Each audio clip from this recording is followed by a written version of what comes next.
I'm Christopher Jessup, chairman of the Davidson County Republican Party, here tonight with former North Carolina Governor Pat McCrory, who is currently running for the United States Senate. Governor, thank you again for being with us tonight. Thanks for having me, Chris. Appreciate it. Thank you. So tell us a little bit about what got you started in politics. Probably my dad had a big influence on me. He had a firm belief that we all leave this place a better place than when we arrived. And I watched him as a small kid. I was born in Columbus, Ohio, moved to North Carolina when I was 9. But when I was 6, 7, and 8 years old, he was on the Worthington, Ohio City Council. And I think that had a big influence on me watching that. Apparently, I used to go to city council meetings and take notes. No one could read the notes, but apparently I took it pretty seriously. Some things have never changed either since then. My handwriting's just as bad today as it was then. But I think my dad had a big impact. And you know, in high school, I was student body president and things of that nature. And in college, I was on the student senate. And then in my 10th year at Duke Energy Company, when I was about 32, I actually got laid off for 2 weeks. We had laid off 2,000 people, and I was the recruitment manager, which is not a real safe job during layoffs. And they eliminated my job. And then 2 weeks later, they hired me back and gave me a promotion to head up training. But that kind of made me do an evaluation of my life about always wanting to serve, but I never had the courage to do it. After you get laid off, you kind of realize you don't have any control over your life anymore, and it's time to take control. So I all of a sudden ran for city council in Charlotte. What the heck? I ran for at-large city council, and it was the best experience I ever had. And I won. There were 17 people running for 4 open seats, 1 non-incumbent, and I came in 4th place by 300 votes in Charlotte and served for 6 years. Then next 6 years later, I was mayor of Charlotte for 14 years. So probably had I not gotten laid off, I probably would have never had the courage to do it. I didn't do it for a job because I got my job back and it didn't pay anything anyway. It was a part-time job, but it kind of opened my eyes when I was 31 years old. Now's the time. Now's the time. And at the time, Charlotte had a major murder rate. About 125 people were being killed a year, and I was disgusted with it. And that's what I basically worked on, was public safety as a 32-year-old kid on the city council. Thank you. Great answer. So as mayor and eventually as governor of North Carolina, what most surprised you about politics? What surprised me was the interest groups that you read about weren't as large as you thought they were. They just got a lot of publicity. For example, in Charlotte, they had 2 groups, one called the Citizens for Effective Government, another group called the Black Political Caucus, and they were a headline all the time. And then when I first ran, I assumed these must be thousands of people behind this. And then I found out it was like 4 or 5 people behind each group. They knew how to get in the newspaper. And so it taught me the lesson of don't overreact to those who are getting all the publicity, because there are a lot more people that you're talking to than the groups that are talking to the newspapers. All right. So, and that's true in North Carolina too.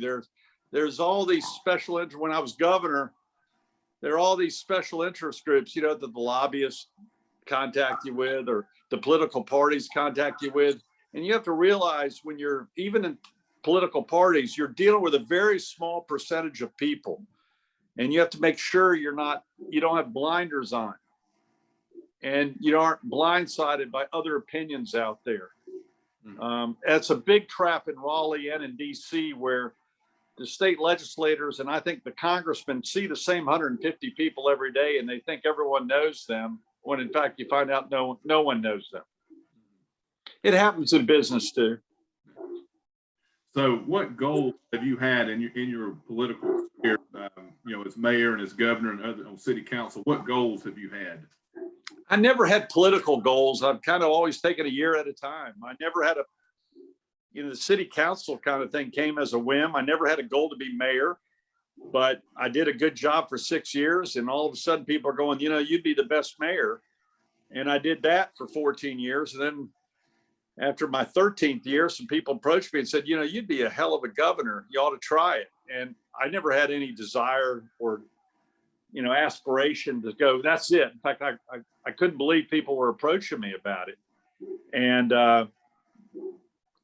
there were issues. I was more focused on issues that I was interested in solving. The number one issue I was always interested in was public safety. And then the second issue was infrastructure. I'm an expert on roads and transit and airports and trains. And I became real big into infrastructure. And that's a major role that a governor and a mayor plays and a senator plays, I might add. And then I started, better understanding the criminal justice system, the healthcare system as governor. Mental health is a big issue for me, mental health and drug addiction. But I'll tell you the main issue, I'm a very fiscally conservative guy. I hate wasteful spending. And as both the mayor and a governor, like governor, I spent days upon days reviewing every line over $100,000 of a $22 billion budget. So I took the budget very seriously, line by line, and I had budget directors that I expected to know every line on that budget. And people had no idea how much we were doing behind the scenes regarding the budget, because you got to remember, I inherited in 2013 a $2.3 billion budget deficit that we owed the federal government for unemployment. And we also had a $500 million shortfall in Medicaid spending. I didn't know this until I got elected, I might add.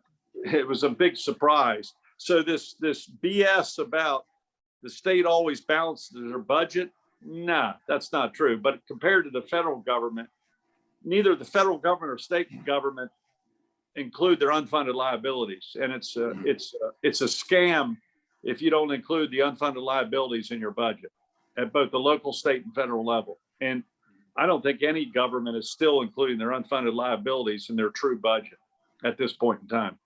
So I exposed a lot of that when I was governor. So what has influenced your decision now to run for U.S. Senate? I guess three things.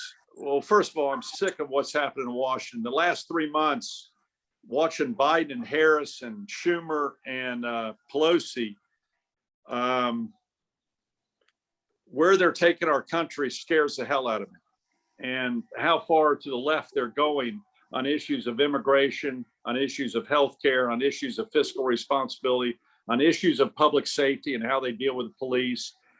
And you know what shocks me even more, what really got to me, and it even brought me back to my city council days, when the police were being abused in Seattle and Portland, and no one wanted to call the National Guard or even understood the role of the National Guard. I said to myself, you know what? No one in Washington understands even the role of the National Guard, when in fact I've had to call the National Guard for not just storms and hurricanes, but for riots, including Antifa. And I realized a lot of the people in Washington don't have that local grassroots experience at either city, county, or statewide level that's desperately needed in the Senate and House at this point in time. And I think we're missing that. And plus, you got to realize I've only been a full-time politician for 4 years. I've been hearing people that I'm running against call me a career politician. I've always held a job, except for 4 years. I'm probably the only one running without a pension and without health care from the federal or state government. I have no pension from state or local government or health care. So I've always worked for the private sector while doing this part-time duty as a city councilman, mayor, or governor. So I think that experience is lacking right now. And I understand the executive branch. I think when President Trump was in office, I think a lot of people in Congress didn't understand the role of the executive branch, nor did they understand the role when Obama was in office, when they were both doing executive orders that, frankly, I don't think I agreed with all of them, especially with Obama. And now when I see Biden doing executive orders, which are basically making laws, I'm one who can speak and know the difference. And I see Roy Cooper doing the same thing. But I have that hands-on experience and can explain it to people in Washington that they don't have any of that experience. Very few do. So that's why I'm running. And I'll be frank with you. And I consider myself a pretty modest guy, but I think I'm simply the best person for the job of those even considering running or who have already announced. Nothing that I'm saying against them, but I think I'm the best qualified and the best for the job based upon my experience in both the business sector and as a leader in government who's been quite successful. I'm proud of my work as city councilman, mayor, and governor. We were very successful and we turned the state around. And right now, the federal government needs to be turned around. It's a disaster. And especially with fiscal management, it's horrendous. That kind of somewhat answered my last question here, but I want to just ask, why you? Why should primary voters consider you and support you over anyone else? Because I have a record of success. And I'll give you an example right now. We're paying people, and we frankly did at the end of the Trump administration too, Congress, where we're paying people unemployment compensation from the federal government. First of all, it's not the federal government's job to pay unemployment. That's state government. I know that. And second, we're paying them more. They're being paid more not to work than to work. Well, I don't just talk about it. When I was governor in 2013 and we had a 9.4% unemployment rate, the fourth highest in the country that I inherited, people have already forgotten that I inherited the fourth highest unemployment rate in the country. I made the most controversial, tough decision probably in state politics. And most people don't know what it was. I lowered the unemployment compensation because people weren't going back to work, and we had the fifth highest in the nation. People were moving to North Carolina to get our unemployment, and we owed $2.3 billion to the federal government. So I did the math, I did it, and that's when my protest started. But it was the best decision that I made as governor, and that's when all the liberal newspapers, basically said I was mean-spirited. No, I was just the opposite. Our unemployment rate in 3 months dropped faster than any other state in the nation. And that's what we probably should have done 8 months ago when the virus hit. It should have been much more targeted, and we needed to help those people impacted. But giving $1,000 to college students doesn't make any sense to me.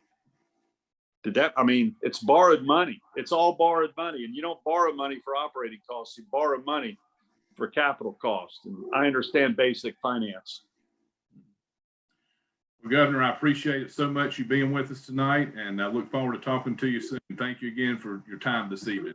Well, I thank y'all very much, and I have fond memories of Lexington area, and I used to play tennis.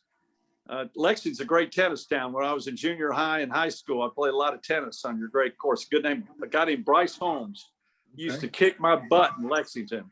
So you tell him I'm coming back for him one day. And all right. Get some candy for me downtown too. Oh, absolutely. Absolutely. Well, thank you a lot. We appreciate it. Have a good evening. God bless. Take care. Thank you.